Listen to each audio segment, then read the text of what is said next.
सावन का महीना भगवान शिव की भक्ति के लिए विशेष रूप से शुभ माना जाता है। इस माह में प्रदोष व्रत रखने से न केवल भौतिक सुखों की प्राप्ति होती है, बल्कि आत्मिक शांति और मोक्ष की ओर भी मार्ग प्रशस्त होता है। यह व्रत नकारात्मक ऊर्जा को दूर करता है और साधक के जीवन में सकारात्मकता लाता है। बुध प्रदोष व्रत विशेष रूप से उन लोगों के लिए लाभकारी है जो व्यापार, शिक्षा या नौकरी में बाधाओं का सामना कर रहे हैं। यह व्रत कुंडली में बुध ग्रह को मजबूत करता है, जिससे बुद्धि, विवेक और संचार कौशल में वृद्धि होती है। सावन माह का आखिरी प्रदोष व्रत शुक्ल पक्ष की त्रयोदशी तिथि को मनाया जाएगा। इस दिन भगवान शिव और मां पार्वती की पूजा की जाएगी। साथ ही मनोवांछित फल पाने के लिए व्रत भी रखा जाएगा। आइए जानते हैं प्रदोष व्रत की सही डेट और शुभ मुहूर्त क्या है। प्रत्येक माह के कृष्ण और शुक्ल पक्ष की त्रयोदशी तिथि को प्रदोष व्रत मनाया जाता है। इस शुभ अवसर पर शिव शक्ति की पूजा की जाती है, साथ ही उनके निर्मित व्रत रखा जाता है। प्रदोष व्रत का फल दिन अनुसार प्राप्त होता है। बुधवार के दिन पड़ने के चलते यह बुध प्रदोष व्रत कहलाता है। इसी प्रकार दिन अनुसार प्रदोष व्रत का नाम दिया जाता है। बुध प्रदोष व्रत करने से मनचाही मुराद पूरी होती है। प्रदोष व्रत का शुभ मुहूर्त।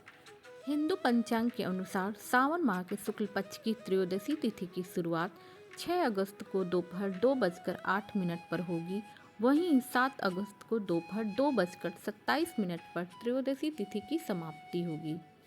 त्रयोदशी तिथि पर संध्या काल में भगवान शिव की पूजा की जाती है। इसके लिए 6 अगस्त को सावन महीने का अंतिम प्रदोष व्रत मनाया जाएगा। सावन माह के शुक्ल पक्ष की त्रयोदशी तिथि पर शिववास योग का निर्माण हो रहा है। इस योग में भगवान शिव का अभिषेक करने से साधक पर शिव शक्ति की कृपा बरसेगी। उनकी कृपा से साधक को मनोवांछित फल की प्राप्ति होती है। साथ ही जीवन में व्याप्त हर परेशानी दूर हो जाती है। इसके साथ ही कई अन्य मंगलकारी योग भी सावन के आखिरी प्रदोष व्रत पर बन रहे हैं। प्रदोष व्रत के दिन पूजा अर्चना का विशेष महत्व रहता है। पूजा करते समय प्रदोष व्रत की कथा पढ़ना शुभ माना जाता है। प्रदोष व्रत भगवान शिव और माता पार्वती को समर्पित है और यह हर माह की त्रयोदशी तिथि को मनाया जाता है। सावन माह में यह व्रत विशेष रूप से फलदायी माना जाता है, क्योंकि यह भगवान शिव का प्रिय महीना होता है। पौराणिक मान्यताओं के अनुसार प्रदोष काल में भगवान शिव कैलाश पर नृत्य करते हैं और इस समय उनकी पूजा करने से सभी मनोकामनाएं पूर्ण होती हैं। बुध प्रदोष व्रत का महत्व इसलिए भी बढ़ जाता है क्योंकि यह बुध ग्रह के अशुभ प्रभावों को शांत करने में सहायक होता है। व्रत को करने से साधक की मनोकामनाएं पूर्ण होती हैं। वैवाहिक जीवन में सुख शांति बनी रहती है और व्यापार और नौकरी में उन्नति होती है। चंद्र, मंगल और शनि ग्रहों के दोषों से मुक्ति मिलती है। स्वास्थ्य, धन और आत्मिक शांति की प्राप्ति होती है। तो भक्तजनों, आइए सुनते हैं प्रदोष व्रत की पौराणिक कथा क्या है। पौराणिक कथा के अनुसार प्राचीन काल में विक्रम नगर नामक नगर में एक गरीब ब्राह्मण परिवार रहता था। परिवार के मुखिया की अचानक मृत्यु हो गई, जिसके बाद ब्राह्मण महिला अपने बेटे के साथ भिक्षा मांगकर जीवन यापन करने लगी। वह प्रतिदिन सुबह अपने बेटे के साथ भिक्षा मांगने जाती और शाम को घर लौट आती। ब्राह्मणी महिला भगवान शिव की परम भक्त थी और नियमित रूप से प्रदोष व्रत रखती थी। एक दिन भिक्षा मांगते समय ब्राह्मणी को एक घायल बालक रास्ते में कराहता हुआ मिला। दयालु स्वभाव की ब्राह्मणी ने उसे अपने घर ले जाकर उसकी देखभाल की। बाद में पता चला कि वह बालक विदर्भ देश का राजकुमार धर्मगुप्त था, जिसके राज्य पर शत्रुओं ने कब्जा कर लिया था और वह भटक रहा था। ब्राह्मणी ने राजकुमार को अपने पुत्र के साथ रहने की अनुमति दे दी।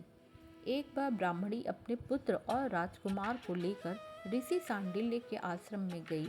वहां उन्होंने प्रदोष व्रत की महिमा और पूजा विधि के बारे में सुना। ब्राह्मणी ने अपने पुत्र और राजकुमार को भी इस व्रत को करने के लिए प्रेरित किया। दोनों बालकों ने भी भक्ति के साथ व्रत शुरू किया। कुछ समय बाद राजकुमार धर्मगुप्त वन में भटकते हुए गंधर्व कन्या अंशुमति से मिला। अंशुमति राजकुमार पर मोहित हो गई और उसने अपने माता पिता से राजकुमार से विवाह की इच्छा व्यक्त की। गंधर्व राजा ने भगवान शिव के सपने में प्राप्त आदेश के अनुसार अपनी पुत्री का विवाह राजकुमार धर्मगुप्त से कर दिया। गंधर्व सेना की सहायता से धर्मगुप्त ने विदर्भ पर पुनः आधिपत्य प्राप्त किया और राजा बना। विजयी राजकुमार ने ब्राह्मणी और उसके पुत्र को आदर पूर्वक अपने महल में आमंत्रित किया। उसने ब्राह्मणी के पुत्र को अपनी सेना का सेनापति नियुक्त किया। इस प्रकार प्रदोष व्रत की कृपा से ब्राह्मणी की दरिद्रता दूर हो गई और वह अपने पुत्र के साथ सुखपूर्वक जीवन व्यतीत करने लगी। राजकुमार ने अंशुमति से कहा कि यह सब भगवान शिव की कृपा और प्रदोष व्रत के पुण्य का फल है। सावन का महीना भगवान शिव की भक्ति के लिए विशेष रूप से शुभ माना जाता है। इस माह में प्रदोष व्रत रखने से न केवल भौतिक सुखों की प्राप्ति होती है बल्कि आत्मिक शांति और मोक्ष की प्राप्ति होती है। हर हर महादेव।